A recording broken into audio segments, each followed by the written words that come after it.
And now, Business in Blue Jeans Radio with your host, Susan Baroncini-Moe.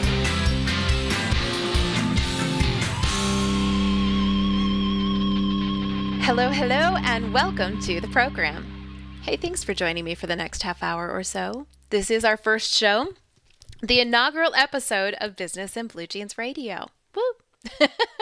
So first, let me tell you a little about what this show is going to be like. Each episode, I'm going to bring you the latest business news, and I'm going to cover some major current issues in small business.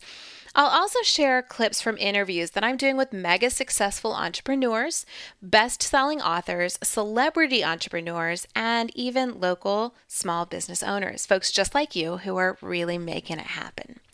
Now, I don't like to do interviews like other people, as you will soon find out.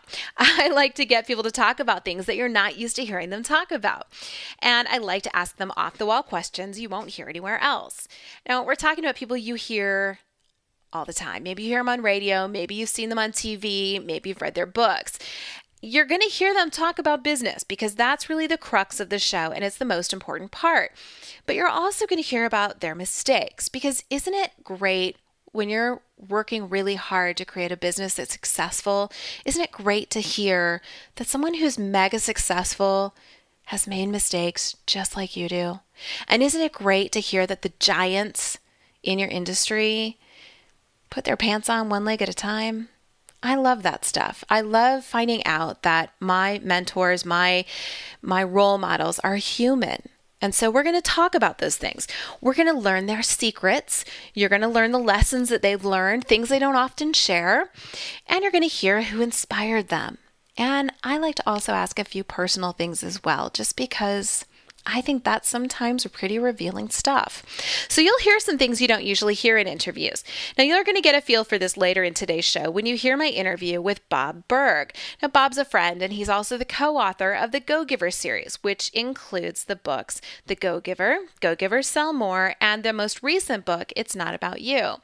Bob's also the author of Endless Referrals, which I will tell you is one of the best networking books you can read. So my interview with Bob is coming up later in the show. Also coming up is a segment that I think is probably going to turn out to be my favorite, the coolest thing of the week. I'm going to share with you my favorite lessons, tips, tools, and other things from my business experience, the cool stuff, the coolest thing of the week. So that's also coming up. Now, a little housekeeping that I'd like to take care of before we get too much further into the show. I know I'm probably supposed to say something like, I'll do this every week on Wednesdays at 9 a.m. You'll see it posted. The new episode of Business in Blue Jeans Radio will be posted. But not only am I kind of unconventional and out of the box to start with, but the thing is I'm also really busy. I'm really just fitting this show in as my schedule allows so I can bring this content to you. So I'll do this as often as I can, but I also have to confess I'm a little bit new to the medium, so I don't really know how long it'll take me to create a show, even once I've done it a few times and kind of shaken out all the bugs.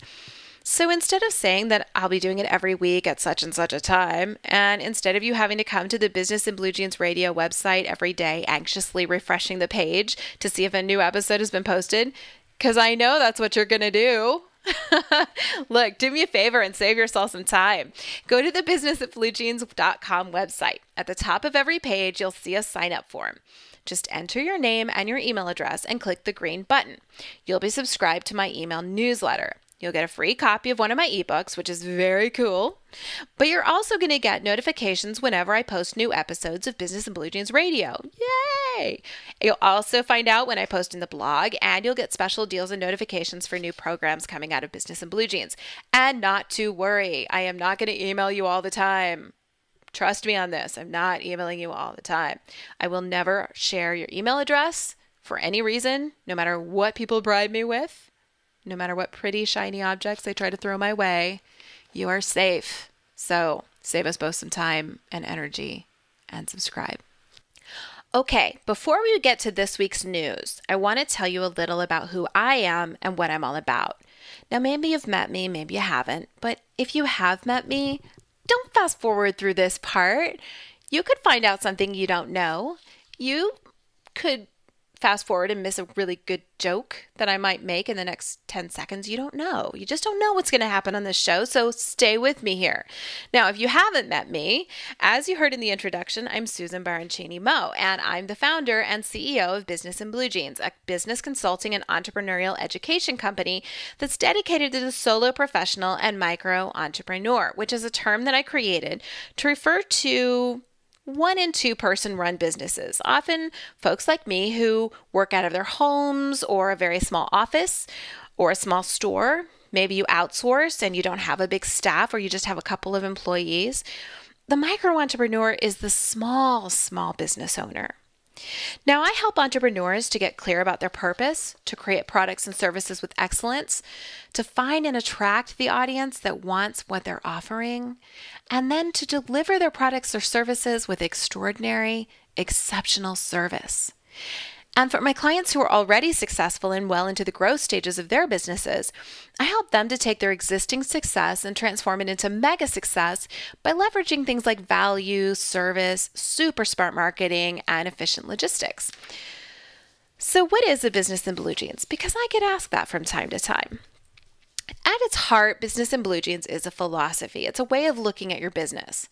Now, I'm known for only enjoying action movies and sci-fi movies. If it doesn't have an explosion or a car chase or spaceships or aliens, it's unlikely I'll be watching it. However, I am familiar with a movie that's kind of a chick flick called The Sisterhood of the Traveling Pants. Now, forgive me because it is a real chick flick and it is out of character for me to have watched it, but I caught it while channel surfing one time. Anyway, in this movie, there are these 4 girls and they're out shopping and they find this pair of practically magical blue jeans. And this pair of blue jeans makes each one of them look phenomenal. Okay, so for all of these girls, this pair of jeans makes them look amazing. And it's not that a business in blue jeans is a cookie cutter business. It's not. It's just a business that makes you feel like that pair of jeans made each of those girls feel. Entrepreneurs are all shapes and sizes, just like the girls in the movie are, right? And so when you think about your favorite pair of jeans, it's comfortable, it's relaxed, it's lasting, and it makes you look your best. And that's how I want you to feel about your business. A business in blue jeans is comfortable, fun, relaxed, lasting, and like denim, it's durable. So this is really a metaphor for how you think about your business. Business doesn't have to be hard or boring or painful or cookie cutter or intimidating or, let's face it, stuffy. A business can be fun and it can be exciting. And it is not about what you wear. You can have a business in blue jeans and still wear a suit. If you're still in the corporate world and ready to make a transition, or maybe you're already in that transition, don't worry, because you can keep your ties and have a business in blue jeans. It's a frame of mind. Now, I've worked with clients on 4 continents, and my clients include startups, well-established companies, and even best-selling authors. I've started successful businesses in both the profit and nonprofit sectors, and my businesses have appeared in USA Today and Redbook magazine. My very first entrepreneurial venture was a grape Kool-Aid stand in my front lawn when I was 6 years old, because everybody else was doing lemonade. And as a teenager, I ran a nannying and lawn care empire in my neighborhood. Now, today, because of how my businesses are structured, I've had time to try over 100 hobbies and pastimes and travel the world. I've been consulting with small business owners for over 15 years. I have a master's degree in social psychology, and I was trained by Nightingale Conant, the #1 publisher of personal growth, success, and small business resources. And I am a certified practitioner of neurolinguistic programming. And, drum roll please, I've read over 1,500 books on business, entrepreneurship, marketing, branding, sales, personal growth, creative thinking, and peak performance. I read a lot.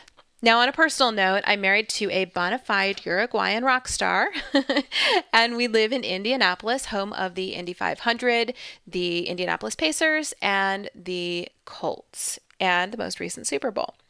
I have 2 delightful stepchildren, a flock of hens, some hamsters, and some cats, and my husband is currently trying to talk me into a goat. Not going to happen. All right, so that's the scoop on business in blue jeans and me. So now let's talk about the news.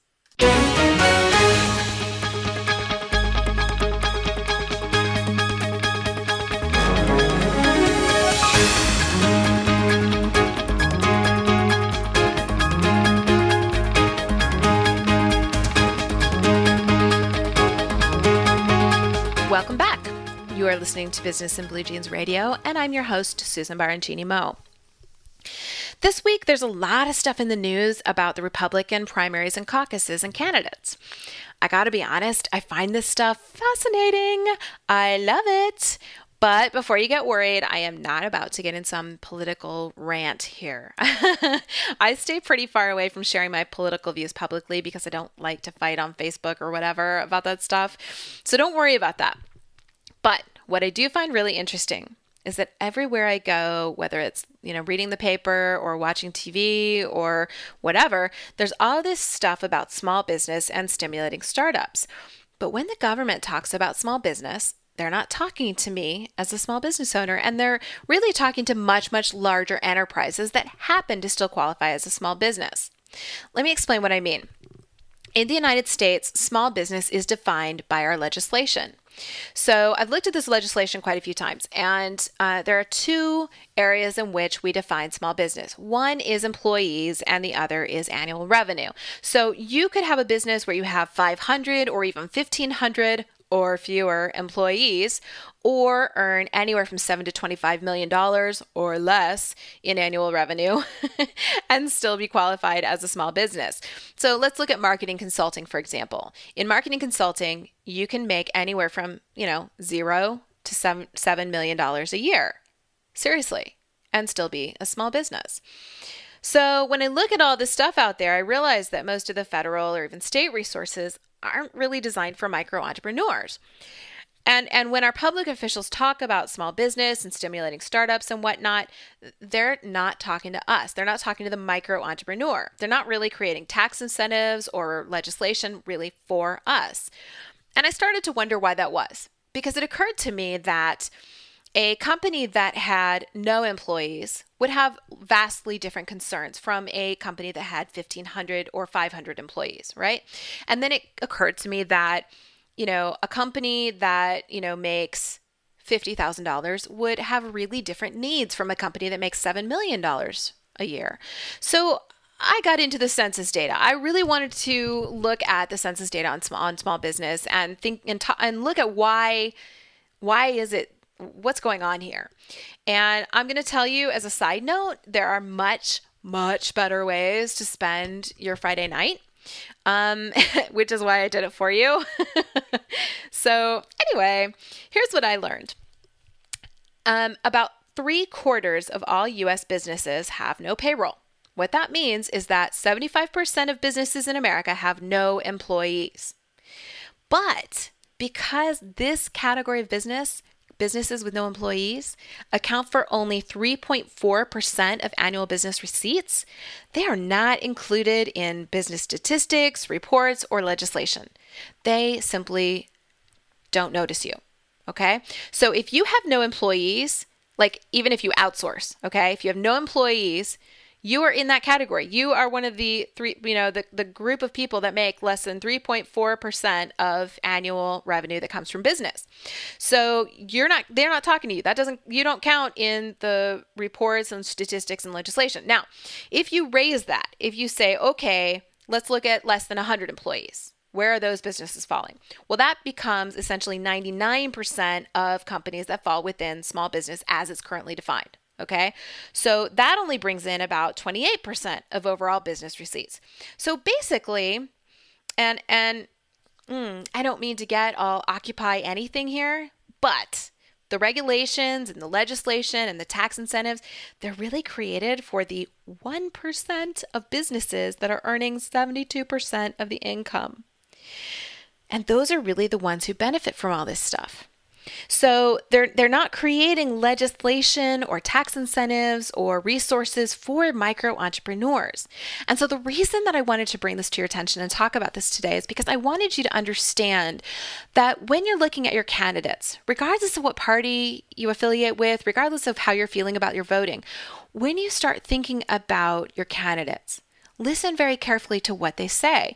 If they're talking about small businesses and entrepreneurs and startups and how we are, as a group, saving the economy, remember, they are not talking to the micro entrepreneur. And I just find that so fascinating because I was listening to, I honestly can't even remember who said it, but some, and actually I've heard this come from both sides of the aisle. They talk about, the entrepreneurs and the small businesses, and they follow that and pair it with, the plumbers, the electricians, and the contractors. And frankly, most of the electricians and plumbers and contractors that I know and that I've worked with are in that, 75% that don't count because they only make 3.4% of the annual revenue.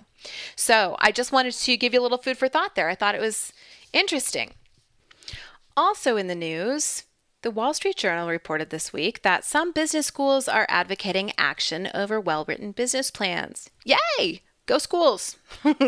Business schools hold these annual contests for students to win these seed investments so they can start their businesses. And it turns out that being able to create beautiful business plans doesn't always equate to business success.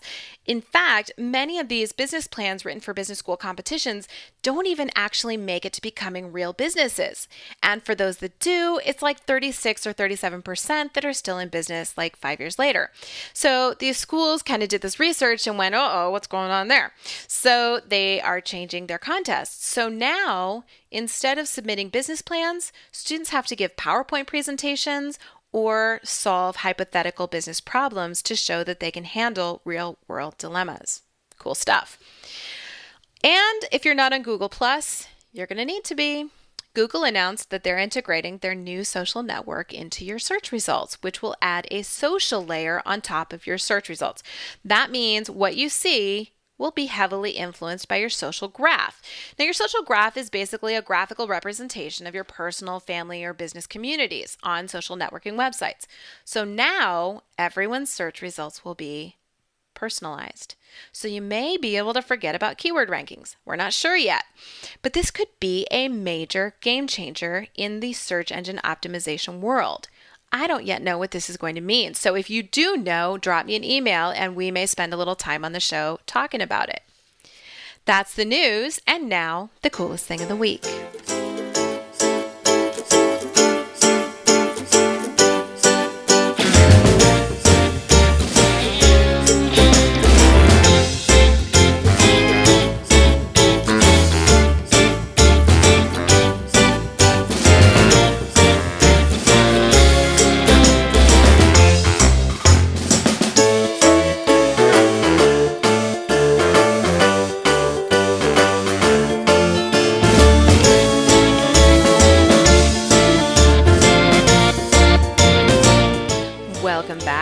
This is Business in Blue Jeans Radio, and I'm your host, Susan Baroncini-Moe.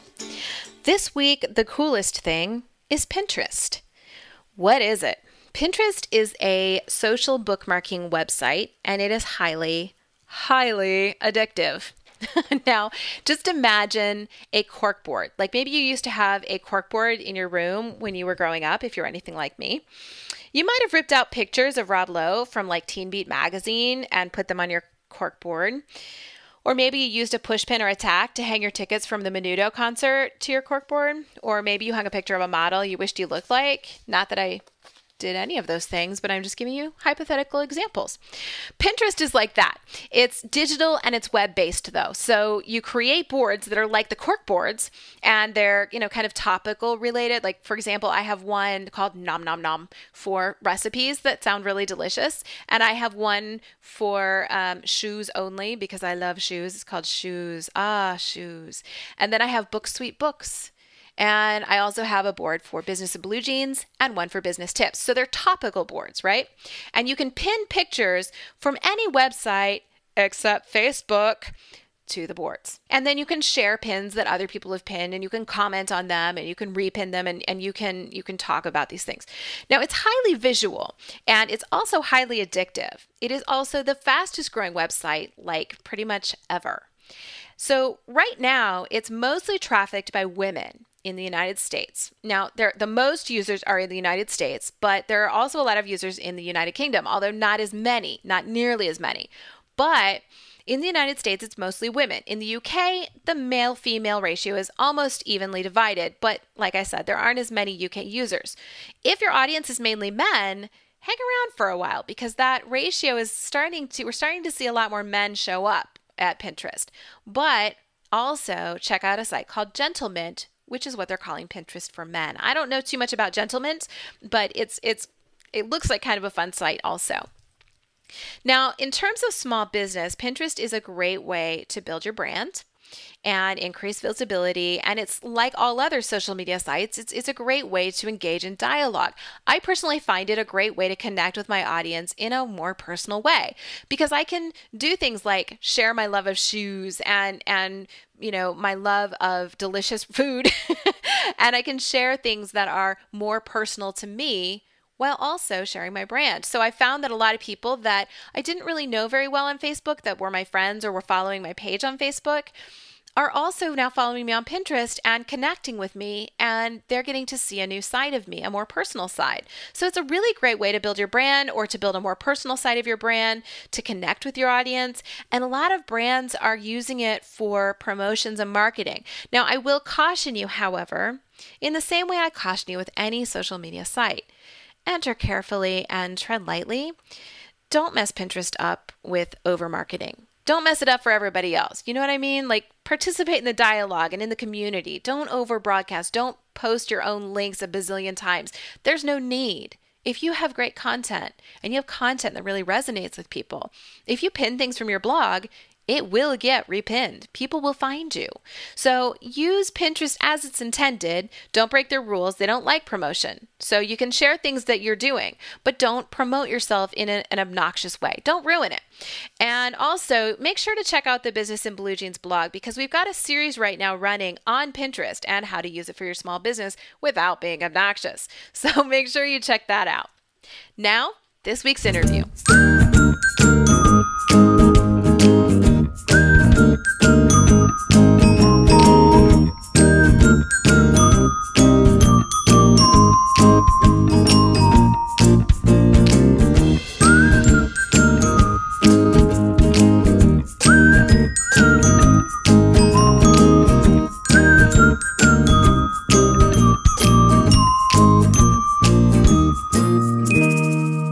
Welcome back. You're listening to Business in Blue Jeans Radio, and I'm your host, Susan Baroncini-Moe.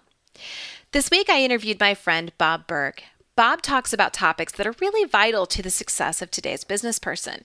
He speaks regularly for corporations and associations all over the world, including Fortune 500 companies and direct sales organizations. He regularly speaks to audiences anywhere from 50 to 16,000 and shares the platform with other thought leaders, broadcast personalities, Olympic athletes, and political leaders, even a former United States president. Now, for years, Bob was best known for his book, Endless Referrals, which is an incredible networking book. But over the last few years, it's been his business parable, The Go-Giver, which was co-authored with John David Mann, that has really captured the attention of his readers. Now, The Go-Giver is one of my favorite business books, and many of you know that I believe very strongly in the principles and values in that book. And that book shot to number 6 on the Wall Street Journal's business bestsellers list just 3 weeks after its release. It reached number 9 on Business Week. Now, just in case English isn't your best or first language, it has also been translated into 21 languages. And The Go-Giver is Bob's 4th book to sell over 200,000 copies. Now, the follow-up to that book, Go-Giver Sell More, is also a phenomenal book, and it takes the principles of The Go-Giver and applies them in a really practical way to sales. And these books are so easy to read because they're written so beautifully. And there are gems, seriously, on every single page. All of my copies of these books are like dog-eared and marked up and highlighted. It's kind of ridiculous.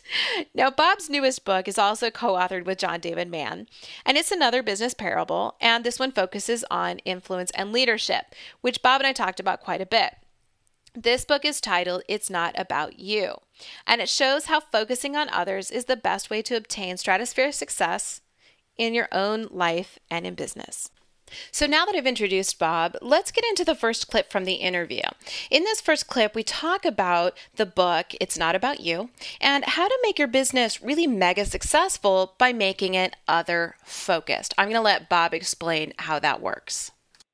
All right, let's talk about this fantastic book because I read it in one sitting. It was amazing. I knew when I saw Ben walking into the conference room, that guy is in trouble. And, I know there may be some people, if you haven't read the book yet, folks, really literally go out, order the book, buy the book, download the book, read it. But for people who haven't yet read it, can you just give us an overview? Yeah, it's another business parable as The Go-Giver was, and it's set in the same fictional town. And while we have new characters, we get appearances from a couple of the other ones, which will be sort of a nice inside joke for the people who've already read The Go-Giver, but the ones who haven't, it won't matter. But it's about a guy named Ben who's sort of like Joe in the first story. Ben just was a good, young, up-and-coming business person who had a lot to learn about where the focus should be. And what the book does is it takes the law of influence, which is the third law in The Go-Giver, the law of influence being your influence is determined by how abundantly you place other people's interests first, which sounds kind of counterproductive when counterintuitive until you really understand what that means. But we took that law and built a parable around that. So this story focused on the law of influence. And it was co-authored again with John David Mann, who's the lead writer and storyteller and does such a terrific job of painting a picture in a story. Now, okay, I want to ask about how you go about determining what you have to offer someone, because it's not just it's also, that's the value, right, that you bring to the table? Yeah, and as one of the characters said to Ben, what is it you really have? Well, actually, it was the mentor, Aunt Elle, who said to Ben, what is it you really have to offer them? And of course, Ben thought at first, well, we have market reach and market footprint and money to be able to infuse into the company because it was about a possible takeover of a smaller company, and they had to get the buy-in from those at the other company who did that, and those people by and large didn't trust the big company that Ben worked for. And so he was coming up with all these reasons. And those are all legitimate benefits, certainly. But it wasn't really what he had to offer. And, in a sense, and that's a great first question that you just asked. And I haven't been asked that before. But really, when you think of it, that is what the story's about. It's Ben understanding that if he was really going to be an effective influencer, it wasn't about him. It was about what he had to offer them. It was really what he had to offer. And we know this with influence. The best influencers, while they accomplish great things with others, it's always because they understand the others and what the benefit is to them. Bob and I talked about a lot more in this interview, including public speaking, leadership, leading from the soul, push versus pull, and how that really operates in your business. And if you liked this clip, you can hear the full interview at businessinbluejeans.com by signing up for the Legends of Mega Success Business Growth Program. You'll get this interview in full, plus every interview that I'll be doing for Business in Blue Jeans Radio. You'll also get webinars from my friends, my partners, me, and a whole lot more. Now, in this last clip from the interview, I asked Bob Burke what his motto is. I would say my motto is different from my mission, personally. My motto is that the people who deliver the most value to the most people should be the most richly rewarded. I would say my mission in life is just to make people genuinely feel good about themselves. And in doing this, I'm really carrying on the work of my dad. That was such a great motto, and I loved the way that we ended that interview. Now, again, remember that if you enjoyed these clips and you want to hear more, you'll find the entire interview and all the interviews that I do for Business in Blue Jeans Radio in the Legends of Mega Success Business Growth Program at businessinbluejeans.com. And to find out more about Bob Burke, you can go to burg.com. Now, Bob's doing an amazing retreat in April, the Go Giver Retreat, and he's bringing in some amazing speakers like his co-author, John David Mann, who's very quiet but has a lot of presence and really powerful, meaningful things to say. He's also bringing in Larry Winget, who's one of my pals and my informal mentor. He's bringing in Colleen Barrett, who was president of Southwest Airlines, also Mark Sanborn, Dixie Gillespie, and a whole lot more. You can click on the blue ticket on Bob's website or just go directly to gogiverretreat.com and you can sign up there. And that's it for this episode of Business in Blue Jeans Radio. Now, if you enjoyed this episode and you want to hear more, you can subscribe to my email newsletter to receive notifications whenever I post new episodes or write new blog posts. You'll also get special deals and notifications for new programs out of Business in Blue Jeans. Remember, just go to the sign-up form at the top of every page on the website at businessinbluejeans.com. You can also find the Business in Blue Jeans community on Facebook at Biz in Blue Jeans and tweet me at SuBMo. Thanks again for listening, and I'll see you next time.